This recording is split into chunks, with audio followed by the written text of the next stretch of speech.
Hi అండి, అందరికీ welcome to Swapna's kitchen world. ఈరోజు నా కిచెన్లో క్రీమీ ఎగ్ శాండ్విచ్ ఎలా తయారు చేయాలో చూద్దాం రండి. ముందుగా 4 ఎగ్స్ని బాగా బీట్ చేసుకొని ప్యాన్లో బటర్ వేసుకొని బీట్ చేసిన ఎగ్స్ని ఇందులో వేసుకోవాలి. బాగా కలిపి పీసెస్గా కాస్త ఫ్రై చేసుకొని పక్కన ఉంచుకుందాం. ఇప్పుడు ప్యాన్లో బటర్ వేసుకొని చాప్ చేసిన వెల్లుల్లి, జీలకర్ర, కాస్త కారం వేసుకొని బాగా కలుపుకొని ఫ్రై చేసుకోవాలి.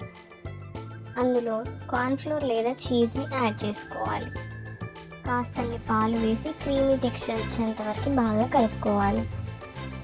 క్రీమీ టెక్స్చర్ వచ్చాక అందులో ముందుగా చేసుకున్న ఎగ్స్ని వేసుకోవాలి. బాగా కలుపుకొని కాసేపు ఫ్రై చేయాలి.